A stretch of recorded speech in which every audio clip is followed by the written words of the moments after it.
Hello, this is Daniel King reporting on Game 2 of the Anand Gelfand World Championship match. Just like the first game, we saw two well-prepared opponents who played very solidly indeed. Let's see how the game went. D4 from Gelfand, well, no surprise there. And Anand played with a very straight bat indeed. He played the Slav defence, so just not giving any ground in the centre at all. Now these are very standard opening moves, and this is the so-called semi-Slav variation, and this is the Chebanenko variation of the semi-Slav. In fact, the players followed very standard lines for a long time. Now b3 is the first important move. That means that White can recapture with the pawn, so maintain a strong pawn centre. It's been seen before. Anand played bishop b4. Now, if the bishop comes to, let's say, its best square, in theory its best square, b2, then there's still this very annoying pin, and black could put pressure on the knight here and possibly follow up with knight e4, and this is absolutely fine for black. So Gelfand played bishop d2. Now this is a standard move. Now black cannot exploit this pin now, but the point is that black has tempted the bishop onto this poorer square. It's not such a nice square on d2.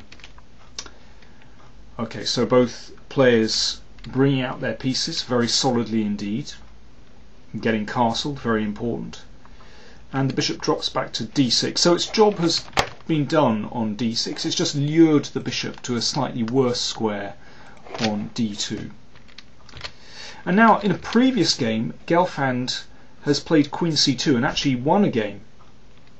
But no doubt Anand would have been well prepared for that. So this time Gelfand played rook c1, which is again a very standard move, just bringing the rook to a potential open file here. And Anand broke with e5. All this has been played before.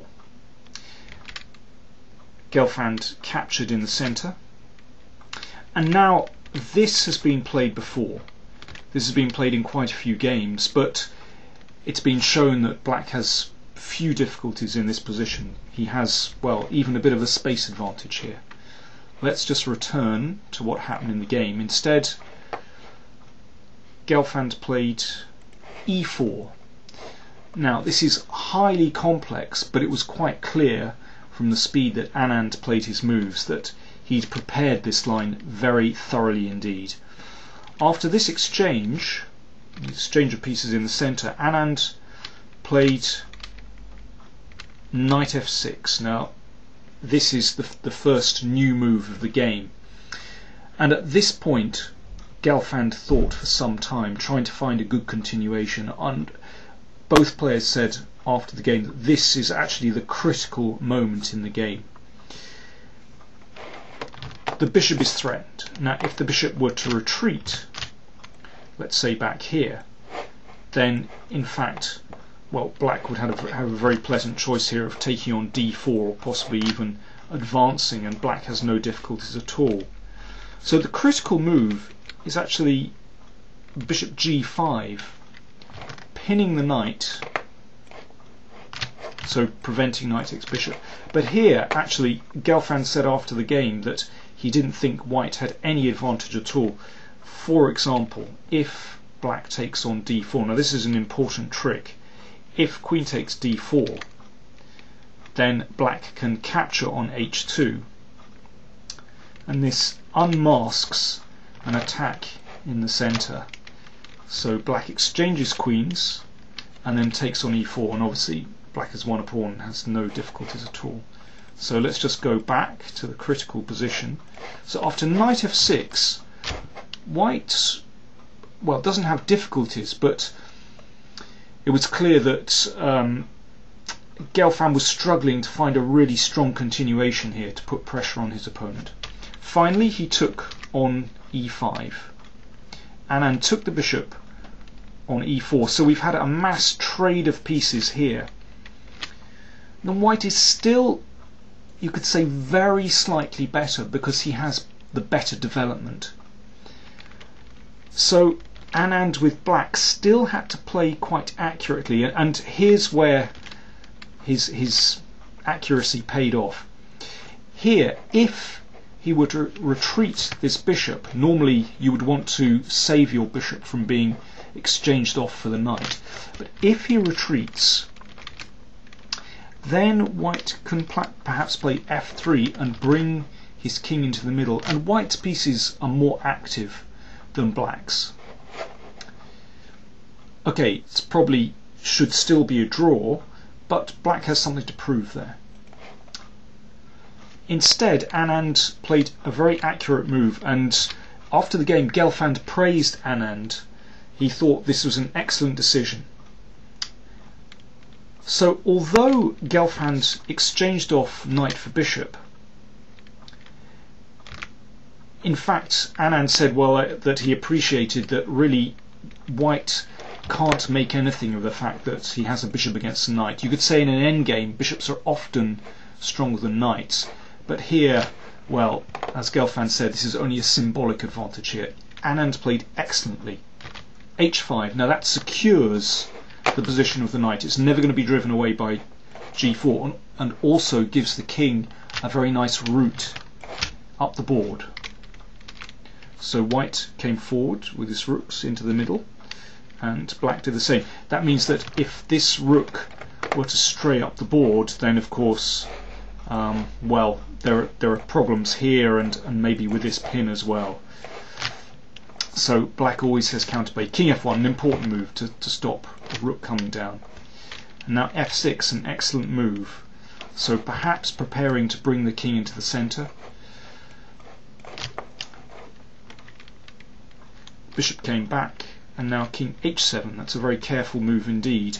So the king is coming up the board. I think these kind of moves are important because black is gaining space on the king side, and if ever white breaks through on the queen side, so for example, now this wouldn't be very good, but in such positions the king is very safe.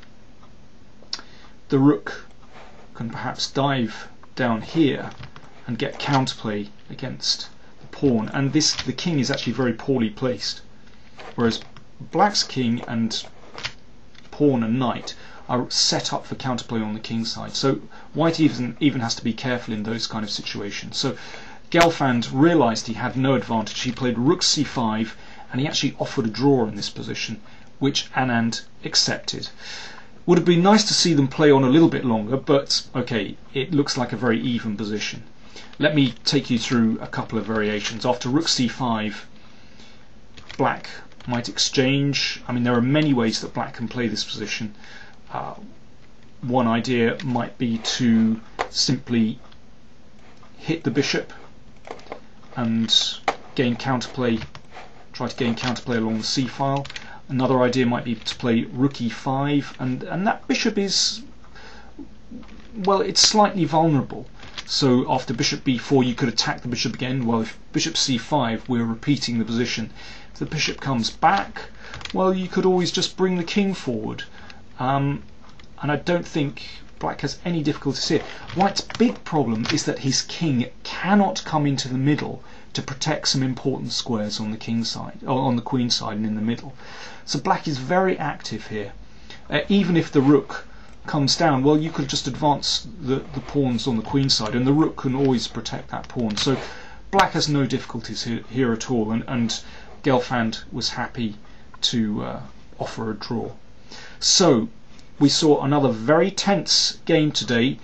Both sides very well prepared indeed in the opening, and this game confirms my opinion that this match is going to go all the way. When you have two well prepared opponents who play very solidly, it's going to be a very tense and long and close match.